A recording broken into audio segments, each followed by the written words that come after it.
જય શ્રી કૃષ્ણ મિત્રો, આપ સૌ મિત્રોનું મારી ચેનલમાં હાર્દિક સ્વાગત છે. મિત્રો, આજની વિડીયોમાં આપણે વેદ માતા ગાયત્રી વિશે વાત કરશું. મિત્રો, સનાતન હિન્દુ ધર્મમાં ગાયત્રી, ગંગા, ગીતા અને ગાય આ ચારને સનાતન સંસ્કૃતિના આધાર સ્તંભ માનવામાં આવ્યા છે. તેમાં પણ ગાયત્રીનું સ્થાન તો સર્વપ્રથમ છે. આજે ગાયત્રી જયંતિ છે. વેદમાતા ગાયત્રી એ આત્મબળની અધિષ્ઠાત્રી દેવી તરીકે બ્રહ્માંડમાં પૂજવામાં આવે છે. આજે માં ગાયત્રી વિશે થોડી જાણકારી મેળવશું આજની વિડીયોમાં.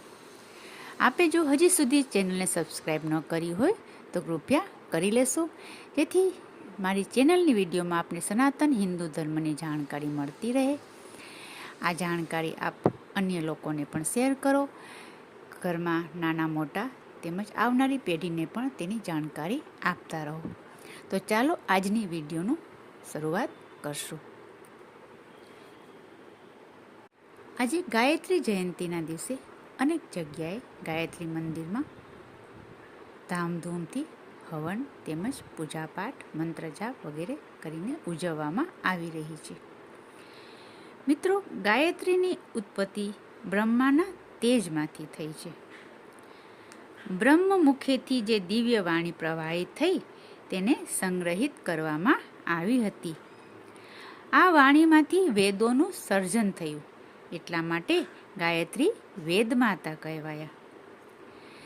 ઋગ્વેદના 3જા મંડલના 62મા સૂક્તમાં બ્રહ્માંડની સર્વોચ્ચ પ્રાર્થના માટે એક અમોઘ મહામંત્ર આપવામાં આવ્યો છે. આ મંત્ર વૈદિક સાહિત્યના ગાયત્રી છંદમાં લખાયો હોવાના કારણે ગાયત્રી મંત્ર તરીકે ઓળખવામાં આવે છે. આ મંત્ર બુદ્ધિને સન્માર્ગ તરફ વાળીને આત્મબળ તેજસ્વી બનાવે છે અને મોક્ષની પ્રાપ્તિ માટે સદબુદ્ધિની પ્રાર્થના કરવામાં આવી છે. આ ગાયત્રી જયંતિના પર્વ ટાણે આપણે સૌ તેનું થોડુંક વધુ ચિંતનાત્મક ચિંતન મનન કરીએ. બ્રહ્મર્ષિ વિશ્વામિત્ર ઋગ્વેદના 3જા મંડલના દ્રષ્ટા છે. વૈદિક કાળમાં વિશ્વામિત્રજીએ કુદરતના તેજસ્વી સ્વરૂપોની સાધના કરી હતી. આ સાધનાની સર્વોચ્ચ અવસ્થામાં વિશ્વામિત્રને બુદ્ધિને સન્માર્ગ તરફ વાળવાની પ્રેરણાનો સાક્ષાત્કાર થયો. વિશ્વામિત્રજીને જ્ઞાન થયું કે મોક્ષ મેળવવા માટે સદબુદ્ધિ જ મહત્વની છે. આ માટે તેમણે સૂર્યનારાયણને પ્રાર્થના કરી. ત્યારે તેમના મુખેથી આ મંત્ર સરી પડ્યો. આ મંત્ર છે ઓમ ભૂર્ભુવસ્વ તત્સવિતુર્વરેણ્યમ ભર્ગો દેવસ્ય ધીમહિ ધિયો યો ન પ્રચોદયાત. એટલે કે તમે પ્રાણ સ્વરૂપ, દુઃખનાશક, સુખ સ્વરૂપ, શ્રેષ્ઠ, તેજસ્વી અને પાપનાશક એવા બ્રહ્મ સ્વરૂપ પરમાત્મા છો. અમે તમને ધારણ કરીએ છીએ. હે પરમાત્મા, અમારી બુદ્ધિને સન્માર્ગ તરફ પ્રેરિત કરો. મોટે ભાગે પરમાત્માને પ્રાર્થના કરવામાં આવે છે આયુષ્ય, ધન, સંપત્તિ, સંતાન માટે સુખ માગવામાં આવે છે. જ્યારે અહીં વિશ્વામિત્ર દ્વારા જે વિશ્વ પ્રાર્થના કરવામાં આવી છે તેમાં મનુષ્યની બુદ્ધિને સન્માર્ગ તરફ પ્રેરિત કરવાની માંગણી કરવામાં આવી છે. તો મનમાં પ્રશ્ન થાય કે આવું કેમ?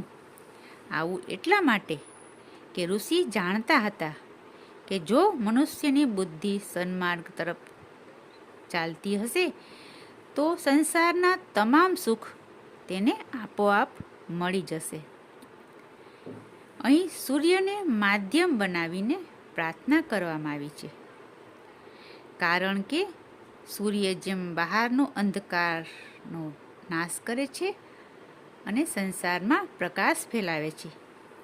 તેવી જ રીતે સદ્બુદ્ધિ મનુષ્યના મનમાં પ્રકાશ ફેલાવે છે અને અજ્ઞાનના અંધકારનો નાશ કરે છે.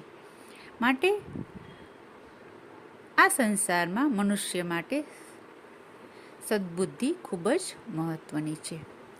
જો જીવનમાં બધું જ સુખ હોય, ધન, પૈસા, પરિવાર વગેરે, પણ જો બુદ્ધિ અવળે માર્ગે ચડી જાય તો કોઈ પણ સુખ પછી રહેતું નથી. પણ જો માત્ર બુદ્ધિ સન્માર્ગ તરફ ચાલતી હોય તો દુનિયાના તમામ સુખ તેને આપોઆપ ધીમે ધીમે મળતા રહે છે. માટે ગાયત્રી મંત્ર સદ્બુદ્ધિની પ્રાર્થનાનો મંત્ર છે. માટે શક્ય તેટલા મનુષ્ય તેના જાપ કરવા જોઈએ અને પરમાત્માને પ્રાર્થના કરવી જોઈએ. હે પરમાત્મા, મારી બુદ્ધિ હંમેશા સન્માર્ગ તરફ પ્રેરિત રહે. હું કોઈનું બુરું કરું નહીં. બીજું એ કે આ મંત્ર આત્મા અને પરમાત્માના મિલનનો છે. આધ્યાત્મિક રીતે સૂર્ય માણસનો આત્મપ્રકાશ છે, જે સૂર્ય સમાન તેજસ્વી છે. માટે સૂર્યના માધ્યમથી બુદ્ધિના પ્રકાશની પ્રાર્થના માટે વિશ્વ કલ્યાણની બિનસાંપ્રદાયિક પ્રાર્થના કરવામાં આવી છે. સવિતુ શબ્દનો અર્થ થાય છે સૃષ્ટિને ઉત્પન્ન કરનાર સર્વોચ્ચ શક્તિ, અર્થાત પરમાત્મા એવો થાય છે. મિત્રો, ગાયત્રી મંત્રના 24 અક્ષર માણસની 24 ચેતના શક્તિના પ્રતીક છે. ગાયત્રી મંત્રમાં 24 અક્ષર આપેલા છે. આ ચેતના ચારેય વેદોમાં વ્યાપ્ત રહેલી છે. બુદ્ધિને સન્માર્ગે પ્રેરિત કરી તેજસ્વીતા પ્રદાન કરનાર આ અમોઘ મહામંત્ર આપણા ચારેય વેદનો સાર છે. આ કારણથી યજ્ઞોપવિત સમયે આ મંત્રની દીક્ષા આપવામાં આવે છે. ગાયત્રી મંત્રની દીક્ષા દીક્ષાર્થીને આપવાથી તેની બુદ્ધિ અને આત્માને તેજસ્વી બનાવી મોક્ષ તરફ દોરી જાય છે અને હંમેશા સન્માર્ગ તરફ વ્યક્તિ ચાલે છે. આ ગાયત્રી મંત્ર કોઈ જાતિ, ધર્મ કે સંપ્રદાય પૂરતો મર્યાદિત નથી. મંત્ર પરમાત્મા પાસે સદ્બુદ્ધિ, કલ્યાણ અને શાંતિ માટેની વૈશ્વિક પ્રાર્થના છે. તો ચાલો સૌ સાથે મળી ગાયત્રી મંત્રનો એકવાર જાપ કરશું. આમ તો આપ ઘરે અનુકૂળતાએ એકી સંખ્યામાં ગાયત્રી મંત્રની માળા કરી શકો છો અથવા તો શક્ય તેટલા જાપ કરી શકો છો. તો ચાલો સૌ સાથે મળીને આપણે ગાયત્રી મંત્ર એકવાર બોલશું. ઓમ ભૂર્ભુવસ્વઃ તત્સવિતુર્વરેણ્યં ભર્ગો દેવસ્ય ધીમહિ ધિયો યો ન પ્રચોદયાત. તો મિત્રો, માતા ગાયત્રી અને ગાયત્રી મંત્ર વિશેની માહિતી આપને સારી લાગી હશે તો કોમેન્ટમાં જણાવશો. સગા સંબંધી મિત્રોમાં વિડીયોને શેર કરશો જેથી તે લોકો પણ આ જાણકારી મેળવી શકશે.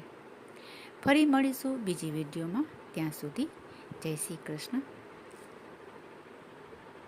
જય શ્રી કૃષ્ણ.